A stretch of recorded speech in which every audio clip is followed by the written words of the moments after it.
Yes!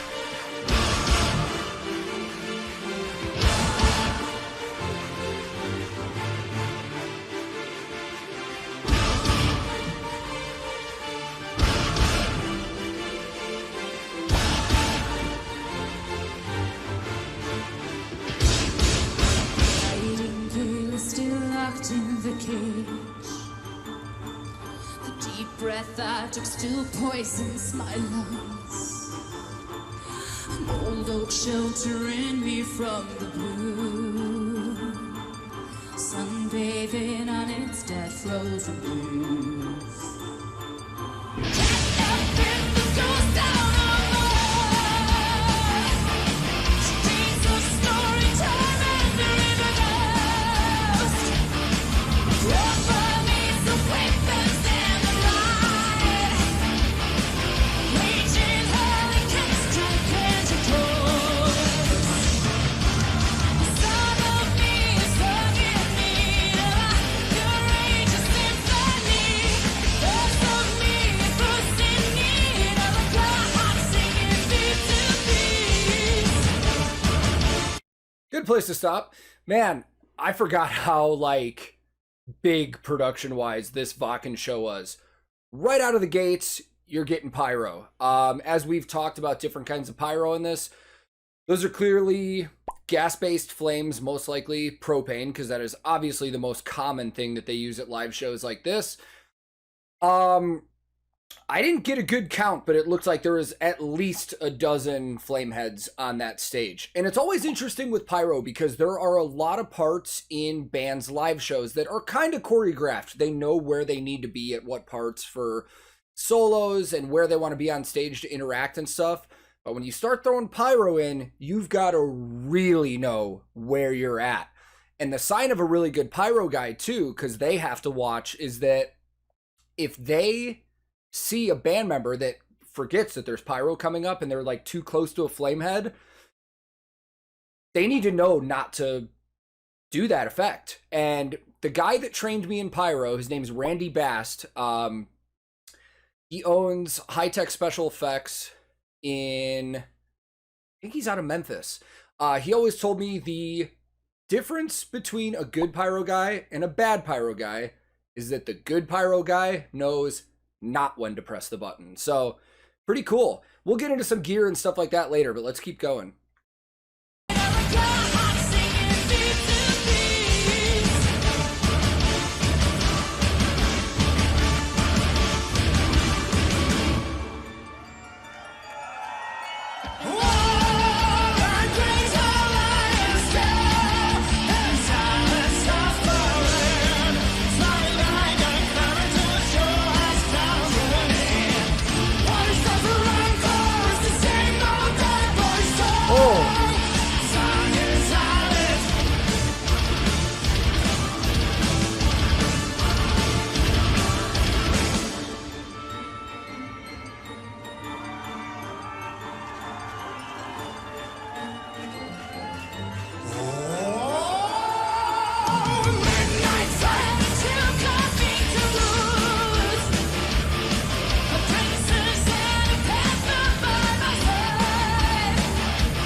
So this has got to be a song from Imaginarum, right?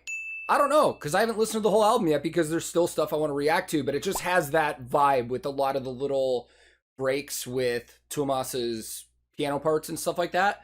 I've been wrong about that kind of stuff before, though. It's fun to guess what era these songs are from because a lot of the times it's actually pretty difficult to guess.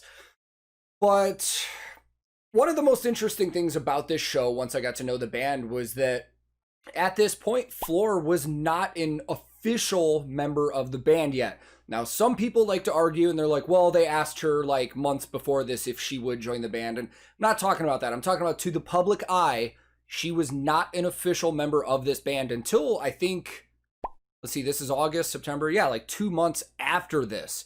And she'd only been touring with the band for what, 9 months, something like that, when this show happened. Super impressive, man, that she could just come in and just sing all these songs. And we've talked about gear a ton on this channel with Nightwish, and Nightwish is a band that they don't switch stuff up a lot. Like a lot of bands, you see them swapping out different instruments all the time. I think the person I've seen change the most stuff is Marco, and in this video he's playing Warwick, as he always does, but he's playing the Warwick Buzzard, which I've only seen him with a couple times.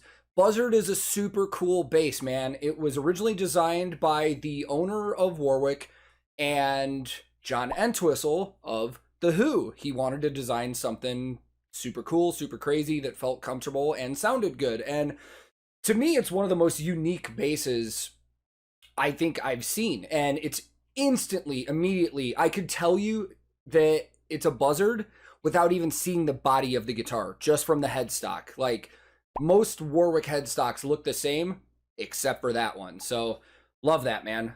Let's continue.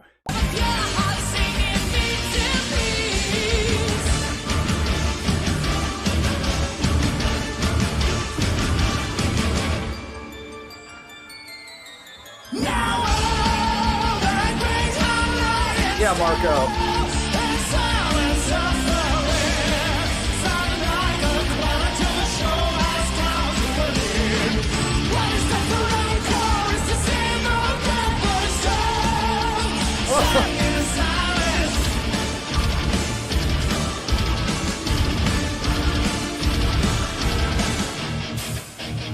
Oh.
Ooh, Marco's doing some cool bass runs there.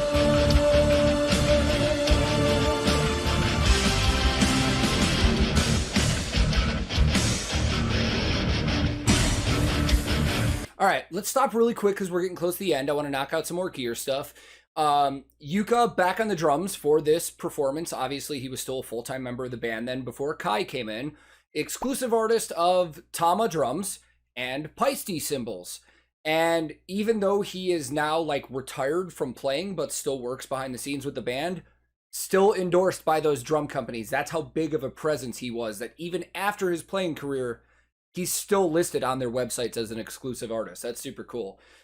Tomas, as always, playing Korg. I mean, he's said multiple times how much he loves Korg. He's played a ton of different keyboards of theirs over the years, and he's got that big contraption around him again, which we've learned he hides wine behind during the shows. He's also looking very much like The Undertaker in this one. A lot more than normal. And for those of you that follow the channel, Empu is playing, say it with me, an ESP signature EV1, which is his signature guitar based off the ESP Horizon body style. Oh, it never gets old saying that. He has been playing ESP since 2004, and I hear he's playing a new guitar nowadays that I haven't seen, but in all of the Nightwish videos I've seen, that's all he's been playing. Someday I'll see him with a different guitar in his hands, but today is not that day. Other than that, I think I've covered everything else. We've talked a lot of production on these guys in the past, and being as this is a festival, the majority of the lights and stuff that you're seeing hanging in the air are all a part of the festival. It's not Nightwish's package that they would carry with them. So let's finish it off.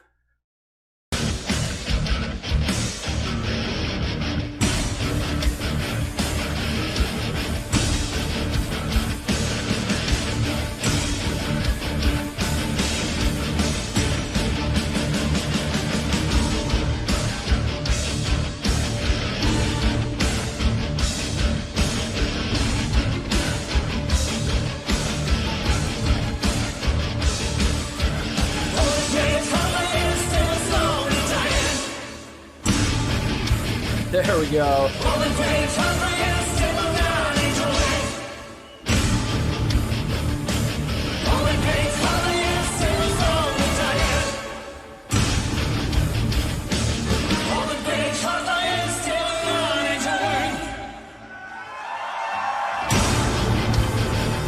Holy sh! Really quick. I'm gonna go back a hair. I was talking about the Pyro. Let's see, 1, 2, 3, 4, 5, 6, 7, 8 flame heads on the downstage part of the stage, which is the part closest to the audience. My eyes could be deceiving me, but it looks like another 8 upstage behind them. So there's at least a dozen flame heads on stage, possibly 16 from what I can see. 16 for sure.